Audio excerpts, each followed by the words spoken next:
자, 오늘 함께 말씀을 나누게 돼서 반갑습니다. 네, 오늘 말씀의 제목은 하나의 미랄이 죽으면이라는 주제로 우리 하나님의 말씀을 함께 나누도록 하겠습니다.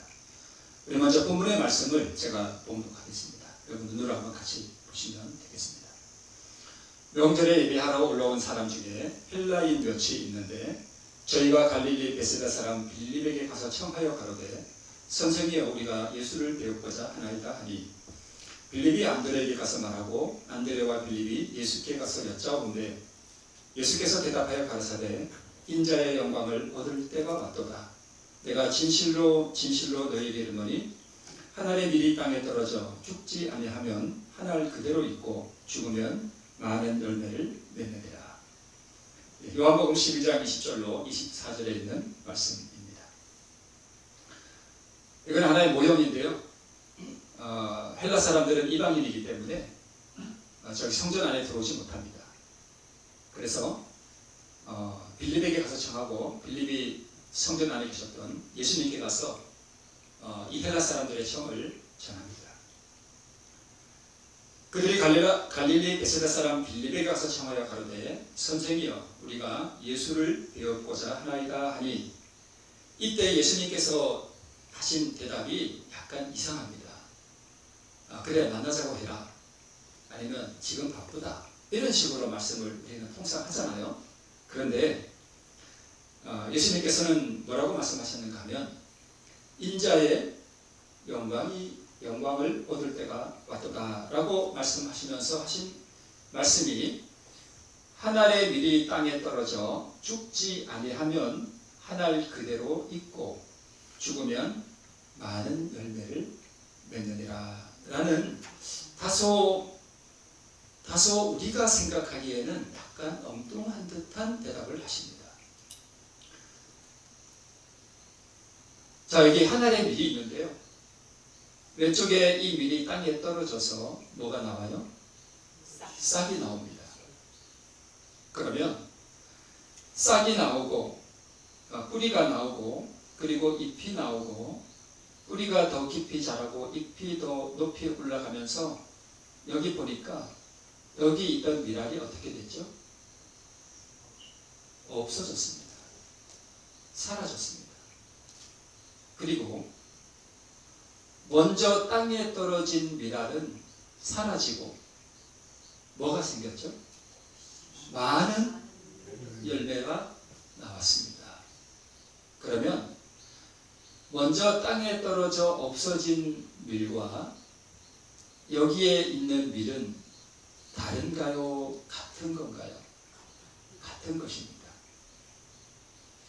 자, 지금 헬라 사람들이 예수님께 와서 우리가 예수를 배우고자 하나이다 라고 말했을 때 예수님께서는 이제 인자의 영광을 얻을 때가 왔도다 라고 말씀하셨는데 그 인자의 영광이라고 하는 것은 다름 아니라 무슨 사건이에요? 십자가 사건입니다.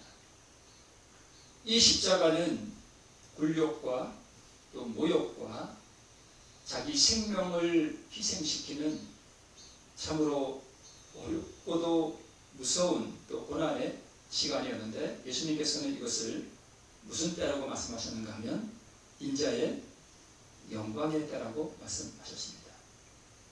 여기서 영광이라고 하는 것은 하나님의 영광이라고 하는 것은 옛날 모세의 회막 가운데 지성소의 법궤 위에 하나님의 쉐키나 영광이 나타났었습니다. 하나님의 영광이라고 하는 것은 하나님의 성품을 말합니다. 그것이 그분의 영광입니다. 우리 인생들을 위해서 자기 생명을 희생시키시는 하나님의 영광이 십자가에서 높이 드러났습니다. 자, 그러면 하나의 미랄이 죽으면 십자가에서 무엇이 죽었습니까? 하는 문제를 우리가 좀 생각해 볼 필요가 있다고 생각이 됩니다. 우리는 성육신을 대충 이해는 하지만 그 신비를 완전히 이해할 수는 없습니다. 인성과 하나님의 그 무한한 신성이 예수님이 하나님이시잖아요. 이 인성과 그래서 아버지 하나님께서 아들을 위하여 한 몸을 예비하셨다고 하셨거든요. 그래서 하나님의 그 신성과 그분의 인성이 신비하게 연합되어 있었습니다. 그래서 예수님은 완전한 인간이셨고 완전한 하나님이셨습니다. 네. 그래서 십자가에서 뭐가 죽었는가 하면 그분의 인성이 죽었습니다. 그렇죠? 네, 그분의 몸이 죽었죠. 이때 인성과 신성이 분리되는데요. 그러면 십자가에서 예수께서 죽으실 때에 그분의 그 신성의 생명은 어디로 갔을까요? 그 신성의 생명이 죽나요? 죽을 수 있나요? 신성의 생명이? 죽을 수 없습니다. 신성의 생명이라고 하는 것은 불멸입니다.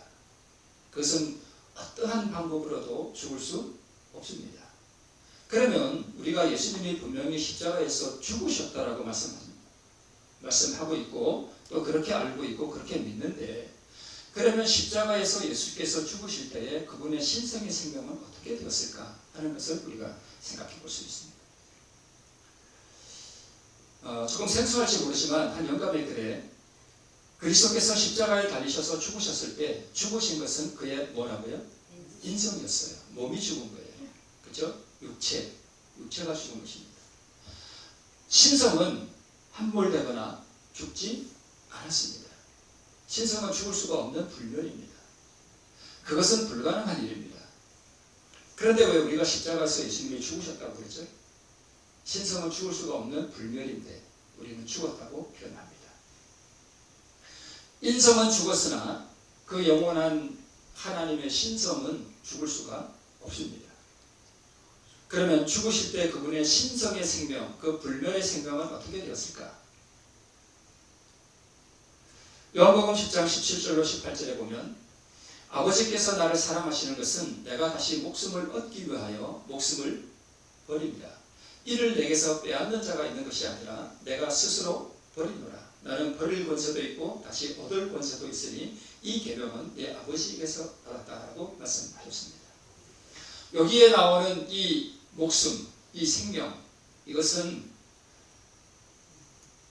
예수님의 인성의 생명, 인성의 목숨이라고 볼 수도 있지만, 그러나 이 요한복음 10장에서 말씀하고 있는 더 정확한 예수님의 목숨이라고 하는 것은 무슨 목숨일까요? 인성일까요? 신성일까요? 신성입니다. 신성입니다.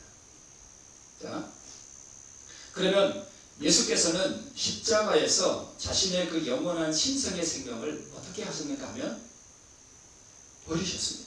성경이 그렇게 말씀하고 있습니다. 그런데 우리는 유한한 인간이고 지혜가 한없이 부족하기 때문에 이 신성 안에서 예수님께서 그 신성을 버렸다 하는 그 의미를 우리는 완전히 이해할 수는 없습니다. 그렇겠죠? 우리가 그것을 완전히 이해한다면 우리가 신이겠죠. 완전히 이해할 수는 없지만 성경이 그렇게 말씀하고 있기 때문에 우리는 그렇게 믿습니다. 자, 그래서 여기에 나오는 예수님께서 말씀하신 한 알의 밀이 땅에 떨어져 죽지 아니하면 한 알 그대로 있고 죽으면 많은 열매를 맺는다라고 할 때 그 죽으면이 무슨 뜻일까? 그렇죠? 그것은 신성의 생명을 말하는 거거든요. 죽으면 어떻게 될까? 예수님께서는 십자가에서 운명하실 때 자기 영혼을, 즉 자기 그 영원한 신성의 생명을 어떻게 하셨는가 하면 땅에 버리셨습니다. 그 메커니즘을 우리는 이해할 수는 없지만 예수님께서 자기의 그 영원한 신성의 생명을 버리셨다라고 우리가 이해합니다. 그래서 예수께서 큰 소리로 불러 가라사대 아버지여 내 영혼을 아버지 손에 부탁하나이다 하고 이 말씀을 하신 후에 운명하셨다라고 기록하고 있는데요. 자, 여기 영혼을 아버지께 부탁하나이다 라고 말씀하신 이 영혼이 뭐냐 하면, 조금 이런 표현을 해서 죄송합니다만은 푸뉴마입니다. 헬라 말로. 자, 그런데 이 푸뉴마는 호흡, 바람, 생기 또는 성령을 뜻하는 구약의 루아흐라와 같은 표현인데요. 이 푸뉴마라고 하는 것은 사람이 죽을 때 그것을 주신 하나님께 돌아가는 생명의 근원인 생기, 호흡 혹은 생명 그 자체를 뜻하는 말이다라고 우리는 이 단어를 이해할 수 있습니다. 그래서 예수께서 큰 소리로 불러 가라사대 아버지여 내 생명을 아버지 손에 부탁하나이다라고 말씀하신 것으로 우리가 이해해 볼 수 있습니다.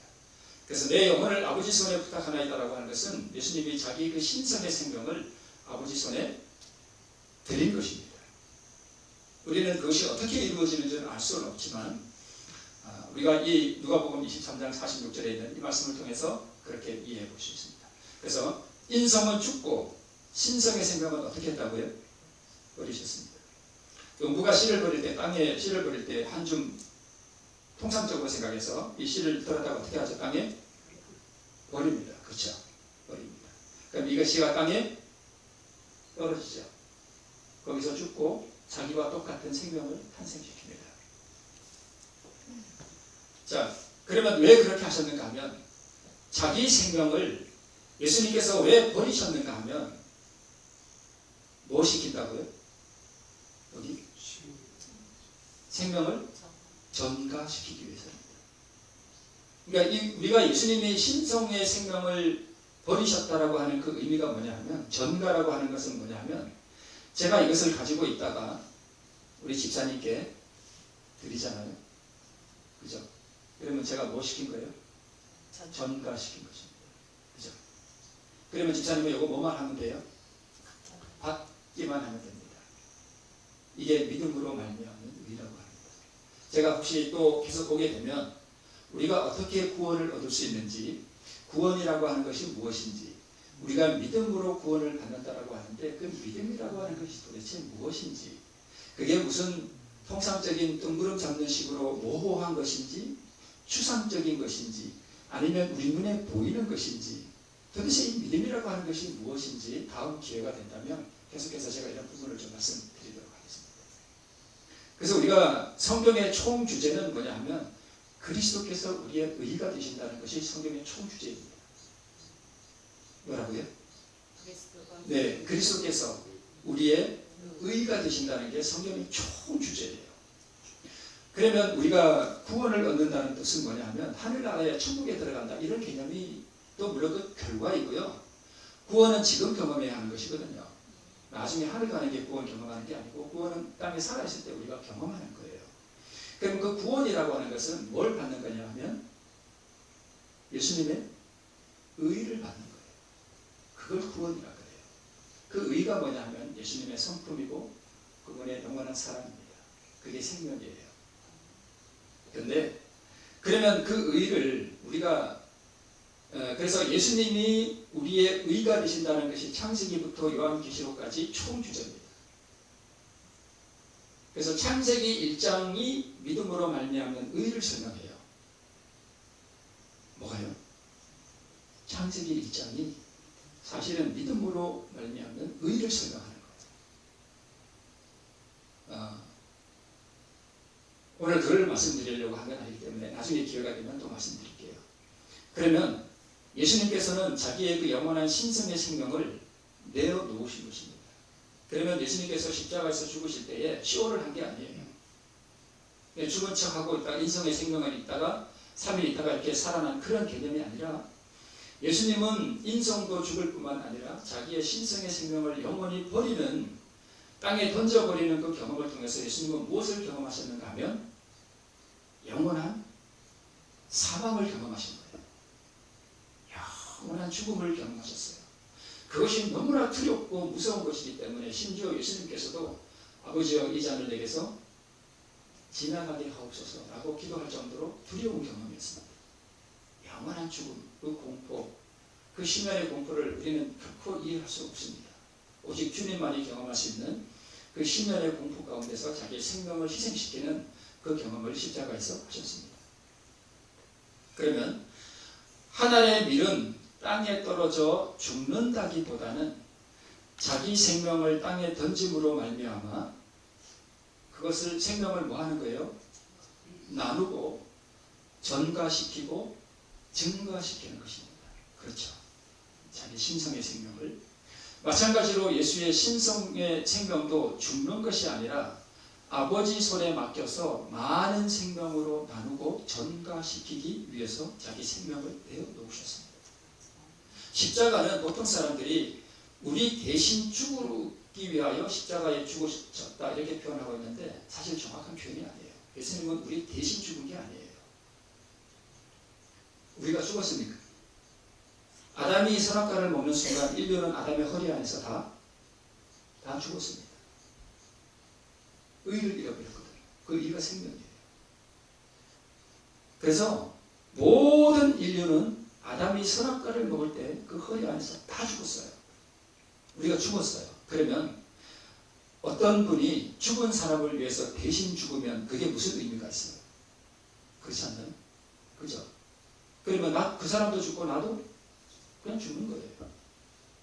그러면 예수님이 십자가에서 우리 죄를 대신해서 죽은 것이 아니라 자기 생명을 뭐 하셔야 돼요? 우리에게 나눠주셔야 돼요. 십자가의 정확한 의미는 대신 죽는 것이 아니라 자기 생명을 우리에게 전가시키는 거예요. 그게 십자가의 목적입니다. 그래서 아버지 손에 맡겨 많은 생명으로 나누고 전가시키기 위해서였습니다. 이게 하나님의 밀이 땅에 떨어져 뿌리가 나고 싹이 올라오면서 이 씨는 없어집니다. 그래서 예수님은 영원한 죽음을 당하셨어요. 십자가에서 완전히 죽으셨습니다. 아버지여 어찌하여 나를 버리시나이까 엘리 엘리 라마 사박다니라고 말씀하실 때 그분은 영원한 죽음을 경험하셨어요. 생명을 버리셨어요. 그 의미를 우리는 완전히 이해하지는 못합니다. 예수님의 십자가는 결코 쇼가 아니에요. 영원한 희생이었습니다.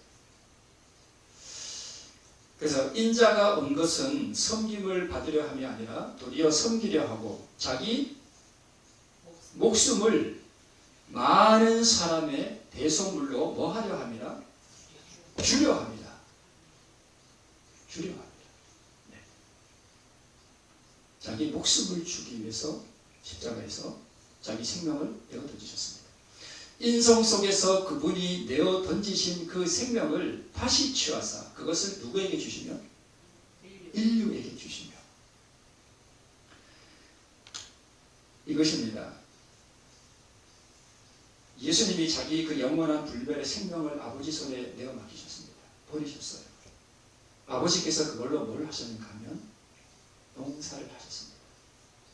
그러면 그 많은 농사를 해서 몇 개의 미랄을 만드셨는가 하면 우리에게 다 나누어 줄 수 있는 그 미랄로 다 여러 개를 만드셔서 제일 먼저 누구를 부활시키셨을까요? 예수님이에요. 내놓으신 그 생명이 여러 개가 됐잖아요. 그 중에 하나를 누구 주셨다고요? 예수님 주신 거예요. 그래서 부활시키셨습니다. 나머지는요? 우리에게 주셔요. 뒤에 나옵니다만 그래서 아버지가 생명을 주어서 첫 부활로 첫 열매로 일어나신 예수님, 두 번째 예수님을 따라 부활한 우리는 예수님과 어떤 관계가 되죠? 네? 형제. 그래서 예수님은 자기와 우리를 형제라 부르시기를 부끄러워 아니하셨다라고 하는 의미가 그것입니다. 그래서 예수님이 하나님의 아들이 되신 것은 정확하게 표현하면 부활되예요. 누가 생명을 줬기 때문에. 예수님이 내어놓으신 그 영원한 사망을 당하신 예수님을 누가 부활시키셔요? 예수님 스스로 살아나신 게 아니에요. 성경에 많이 말씀하기를 누가 살리셨다라고 표현하는가 하면 아버지께서 살리셨어요. 누구를요? 예수님을요. 예수님이 내어놓으셨던 그 불멸의 생명을 받아서 농사하시고 그 여러 개의 생명 가운데 하나를 예수님께 살리셔서 첫 열매로 부활시키셨습니다. 나머지는 누구 준다고요? 그러면 지금 하늘에 계신 예수님의 생명과 구원받은 이들의 생명이 같은 생명이에요? 다른 생명이에요? 같은 생명이에요. 우리가 천국에 가면 그냥 예수님이 우리를 영원히 살려주시는 게 아니라 우리가 무엇을 받는가 하면 예수님이 내어놓으셨던 그분 자신이 가지고 있던 그 불멸의 신성의 생명을 우리에게 주시는 거예요. 그래서 우리가 영원히 살게 되는 게 아니라 우리는 그 불멸의 생명 자체를 받는 거예요. 죽을 수 없는 생명을 우리가 받는 거예요. 예수님이 내어놓으셨던 거. 요한복음 12장에 있는 이 하나의 미랄의 이야기는 심오한 깊이가 있습니다.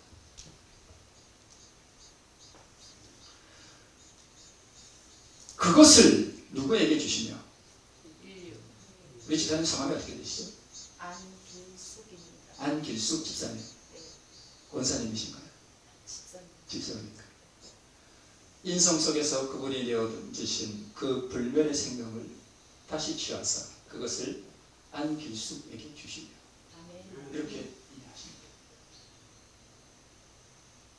구원이라고 하는 것은 예수님이 내어놓으셨던 그 영원한 불멸의 생명을 뭐 하는 거예요?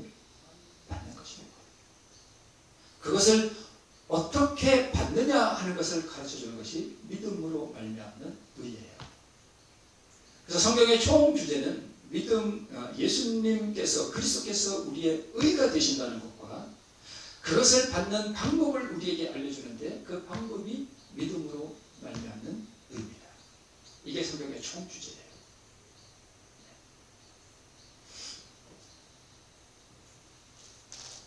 그럼 인류가 받는 그 생명은 반복됩니다만 그것은 예수께서 버리신 생명이며 땅에 던져 많은 열매를 맺은 그 생명이며 그것은 신성의 생명, 무슨 생명을?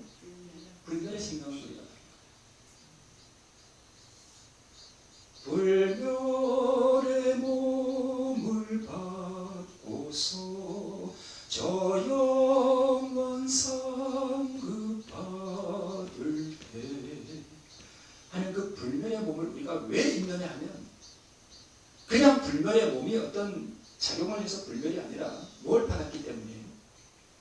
우리 안에 신성의 생명을 받았기 때문에 그래요. 그래서 불멸의 몸이 돼요.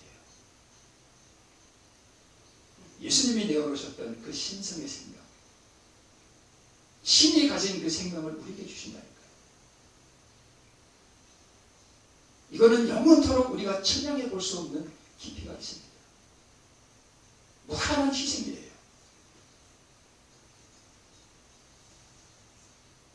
그래서 우리는 사실은 하늘에 가면 생명과를 먹을 이유가 사실은 없어요. 왜요? 불멸의 신성의 생명을 받았기 때문에 그렇습니다. 인성은 죽고 신성의 생명을 버리시고 농부가 씨앗을 땅에 버리듯 이 영원한 생명을 아버지께서 취하시고 이 영원한 생명으로 하늘 농부께서 농사를 하시고 많은 열매를 내셨고요. 이 생명을 믿는 자녀들에게 뭘로 주셔요? 선물로 주셔요. 구원을 얻는 것은 복잡하지 않습니다. 아주 간단하고 쉽습니다. 근데 사실 이런 표현은 좀 그렇습니다만 어떤 분들은 그렇게 표현해요. 신학자들이 이걸 자꾸 어렵게 만든대요. 구원을 얻는 것은 아주 간단합니다. 단순한 것입니다. 이 생명을 믿는 자들에게 선물로 주시고 이 생명은 예수 안에 있던 신성의 생명이고요. 이 불멸의 생명을 십자가에서 내어놓으셨고 원하는 자에게는 이 신성의 생명을 선물로 주십니다. 그러면 주면 뭐만 하면 돼요? 받기만 하면 됩니다. 그래서 믿음으로 말미암는 의를 또 다른 표현으로는 믿음으로 얻는 의라고 합니다. 이런 부분을 제가 혹시 계속 여기 오게 된다면 또 함께 나눠보도록 하겠습니다. 여기 하나하나 많은 이 열매 하나하나가 다 신성의 생명들입니다. 땅에 떨어져서 많은 열매는 물론 우리가 그 열매일 수도 있어요. 제가 부정하는 것은 아닙니다. 우리도 그 열매예요, 사실은. 그러나 더 깊이 들어가면 이 열매는 우리가 아니라 예수님의 그 신성의 생명 자체예요. 이것을 각 사람에게 하나씩 뭐 하시는 거예요? 주시는 것입니다. 주시는 거예요. 그래서 어떻게 보면 예수님의 그 신성의 생명은 그러니까 하늘의 밀이 땅에 떨어져서 이 밀이 죽어 없어지고 이 밀 속에 있던 그 생명이 여러 개의 생명으로 다 쪼개진 것이죠. 그렇죠? 증가된 것이죠. 예수님의 예수님의 신성의 생명이 그렇게 됐습니다. 그래서 그 영원한 신성의 생명을 우리에게 다 주십니다. 하늘의 밀이 땅에 떨어져 죽지 않으면 하나 그대로 있고 예수님의 생명 그 하나 그대로 있는 거예요. 그죠? 네. 예수께서 죽지 않으시면 그 생명 그대로 있고 밀알이 죽으면 많은 열매를 내는데 예수께서 자기 생명을 버리면 나누어 줄 수 있는 많은 신성의 생명을 탄생시킨다는 의미입니다. 이렇게. 그렇다면 왜 우리는 이 신성의 생명을 받아야 하는가? 선악을 알게 하는 나무의 실과는 먹지 말라. 내가 먹는 날에는 정녕 뭐하리라? 죽으리라. 아담은 그날 죽었어요. 930년 후에 죽은 게 아니에요. 그거는 그냥 육체의 죽음이에요. 그거는 그냥 잠이라고 하는 거예요. 성경이 말하는 진짜 죽음은 의를 잃어버린 게 죽음이에요. 육체의 죽음을 성경은 죽음이라고 하지 않습니다. 그건 잠이라고 표현해요. 왜요? 선악간의 모든 악인들이든 의인들이든 예수님 재림하실 때 또 삼령하실 때 뭐 할 겁니까? 부활하니까. 악인도 다 부활해요. 아시죠? 악인도 다 부활해요. 선한 일을 행한 자는 생명의 부활로, 악한 일을 행한 자는 심판의 부활로 나오리라. 악인도 다 부활해요. 부활한 다음에 다시 영원한 멸망에 들어갑니다. 영원한 지옥은 없습니다. 영원한 지옥은 없어요. 혹시 기회가 된다면 이런 것들도 함께 나눌게요. 이 우주 가운데 어느 불구덩이가 있어서 거기서 한평생 저는 환경이 좀 불행한 환경에서 태어났거든요. 가정에 맨날 싸움이 있고 그래서 어떤 분은 그런 불행한 환경에서 태어나서 사랑을 못 받고 거친 환경에 던져져서 그 죄를 짓는 게 그런 사람들 많이 있잖아요. 그래서 감옥도 많이 갔다 오고 그러다가 어떤 사람 죽었어. 그 사람을 상상할 수 없는 고통 속에 영원히 불태우는 하나님이 사랑의 하나님일까요? 아니에요. 계시록에 보면 하늘에서 불이 내려와 저희를 소멸한다라고 되어 있습니다. 영원한 지옥은 없습니다. 소멸시켜요. 무로 돌려보내요. 마귀도 그때 다 멸해버립니다. 그리고 새 하늘과 새 땅을 창조하시고 이 온 우주에 죄의 흔적도 없는 완전한 우주를 재창조하십니다. 그리고 영원한 세월이 펼쳐져요. 그게 성경 계시록에 나와 있는데 꺼지지 않는 불 이런 표현은 저희가 나중에 기회가 된다면 한번 또 보도록 하겠습니다. 아담은 먹는 그날 죽었습니다. 너희가 살았다 하는 이름은 가졌으나 뭐한 자로다? 죽은 자로다. 오늘 우리가 살았다 하는 이름은 가졌으나 내 안에 이 영원한 신성의 생명 그리스도 우리의 의 그 의를 가지지 못하면 죽은 거예요. 우리가 거듭나야 하는 이유는 우리가 죽은 상태에서 출생하기 때문입니다. 아기가 참 아름답고 태어나면 보기 좋죠. 근데 사실은 죽은 거예요. 그래서 모든 인생은 다 거듭나야 돼요.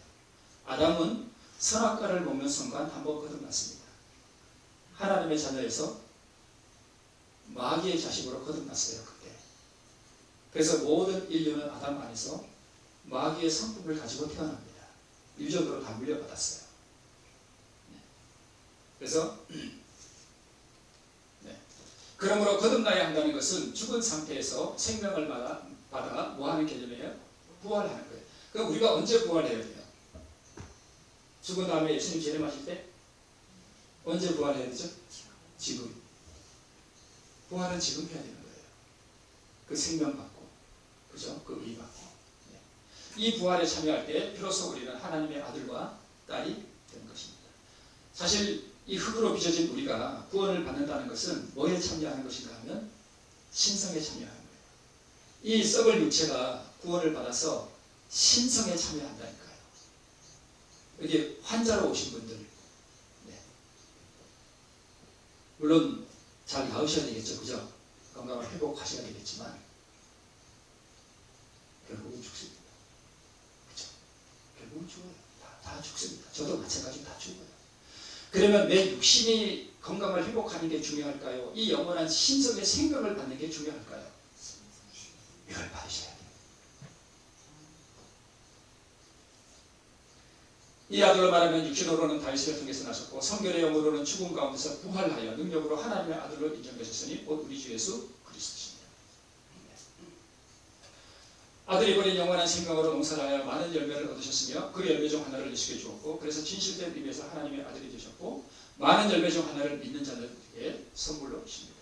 아버지께서 이 생명 중 첫째로 예수께 주시고 모든 믿는 자녀들에게 차례로 하나씩 주심으로 예수님은 하나님의 뭐가 되시고 맏아들이 되시고 모든 자녀들에게는 뭐가 되셔요? 맏형님이 되셔요. 예수님이 우리 김길숙 집사님 안길숙 죄송합니다. 안길숙 집사님의 맏오라버님이 되시요. 아멘. 하늘에 가시면 오라버님 하고 한번 불러보시죠. 오라버님. 네, 저는 아니죠. 네, 하나님 예수님께. 네. 하늘에 가시면 형님 하고 불러도 됩니다. 그러나 그분은 영원한 우리의 아버지이십니다. 우리가 하늘에 가서 예수님을 형님, 큰 형님 하고 한번 딱 불러도 그분은 불쾌하실까요? 기뻐하실까요? 기뻐하십니다. 베레네 동생들아. 영원한 하나님이 어떻게 우리의 맏형님이 되실까? 하는 희생이에요. 네. 그래서 거룩하게 하시는 자와 거룩하게 함을 입은 자들이 다 어디서 났다고요? 하나에서 났다. 거룩하게 하시는 자는 예수 그리스도고요. 거룩하게 함을 입은 자들은 구원받은 성도들이고요. 이 하나는 누굴까요? 아버지 하나님이 생명을 주셨으니까 다 여기서 났죠? 그렇죠? 예수님과 우리가 뭘 받았으니까? 예수님이 내놓으신 그 생명을 아버지가 받아서 다 주셨으니까 그러므로 예수님은 우리를 뭐라 부르시기를 부끄러워 안 하셨다고요? 형제라 부르기를 부끄러워 안 하셨다. 이해되시죠? 네. 아들에게도 생명을 주어 그 속에 있게 하셨고 하는 것은 아버지 하나님이 먼저 계시고 예수님도 피조물이라 그런 뜻이 절대 아닙니다. 예수님은 영원한 아버지 하나님이셔요. 네. 그래서 했던 거니까. 자, 그러므로 예수님의 진정한 성육신은 부활 때 이루어졌고요. 이 성육신의 상태를 예수님은 하늘에서 영원히 가지고 계시네요. 이 성육신의 상태를. 그래서 하나님이 주를 다시 살리셨고, 누가 예수님을 살리셨다고요? 하나님이 예수님을 살리셨고, 또한 그의 본능으로 우리를 다시 살리시리니 뭘로요? 예수님이 내놓으셨던 그 불멸의 생명으로 우리를 다시 살리십니다. 그래서 성결의 영으로는 죽음 가운데서 부활하여 능력으로 하나님의 아들로 인정되셨다라고 말씀하십니다. 하나님이 사흘 만에 다시 뭐 하셨다고요? 살리셨다. 아버지 하나님이 살리셨어요. 예수님을. 그래서 믿는 자들에게는 죽음이 어떤 문제에 불과하대요? 사소한 문제예요. 정말 우리가 하나님을 믿고 예수 그리스도의 생명을 소유하게 되면 이 땅에서 살고 죽는 것은 아무 문제가 되지 않습니다. 그리스도를 통해서만 그 생명을 우리가 가질 수가 있대요. 그리스도를 개인의 구주로 뭐 하면요? 믿으면 거저 주시는 선물로서 이 생명을 우리에게 뭐 한대요? 주신대요. 네. 이제 마지막 장면입니다. 그리하여 우리는 부활하신 예수와 같은 성육신한 육체를 가집니다. 우리가 신성에 참여한다는 뜻이에요. 그래서 육체 안에 영원한 신성의 생명을 우리가 가지게 됩니다. 우리가 뭘 가진다고요? 신성의 생명. 그 불멸의 생명을 우리가 받습니다. 그 불멸의 생명을 우리가 어떻게 받느냐? 믿음으로 얻습니다. 나중에 이런 부분들을 또 함께 나누겠습니다. 우리 예수님께서 우리를 위하여 치르신 그 무한한 희생과 그분의 영원한 자비하심과 죄가 많은 우리 인생들을 향하여 가지신 그분의 무한한 자비와 은총과 오래 참으심을 통해서 그 은혜를 통해서 우리가 구원받게 됨을 다시 한번 생각하시고 우리를 위하여 자기의 영원한 신성의 생명을 내놓으신 그분을 찬양하는 우리 모두가 되시기를 바라면서 말씀을 드리겠습니다. 아버지 하나님, 우리를 사랑하사 아들을 보내시고 영원한 사망을 당하게 하시고 그 아들을 다시 살리시고 이루신 생명으로 우리로 하여금 영원한 신성의 생명, 불멸의 생명에 참여하게 하셨으니 모든 것이 아버지의 은혜의 뿐임을 고백하나이다. 아버지, 오늘 이 자리에 머리 숙인 주의 사랑하는 백성 중에 육신의 약함과 심령의 혹죄됨 가운데 고민하는 영혼이 있거든. 우리 주 예수 그리스도의 무한한 사랑과 그 희생을 통하여 우리 하나님의 성품을 알 때에 우리 영원한 내세에 대한 소망이 새롭게 하시고 우리 예수 그리스도로 말미암아 죄책으로부터 치유함을 받을 때에 함께 육신도 주의 은혜로 말미암아 치유함을 받는 놀라운 은혜의 경험이 우리 가운데 있게 해 주시옵소서. 우리의 삶을 돌아보며 잘못된 우리 삶의 습관들을 버리게 하시고 우리가 주의 복을 누리며 주의 은총을 받아 합당한 삶을 살아갈 수 있도록 거룩하신 영을 우리 가운데 부으셔서 우리의 죄를 책망해 주시고 의에 대하여 심판에 대하여 우리를 책망하심으로 말미암아 우리가 하나님의 영원한 복을 받음에 합당한 인생들이 될 수 있도록 은혜 위에 은혜를 더하여 주시옵소서. 예수님의 이름으로 기도합니다.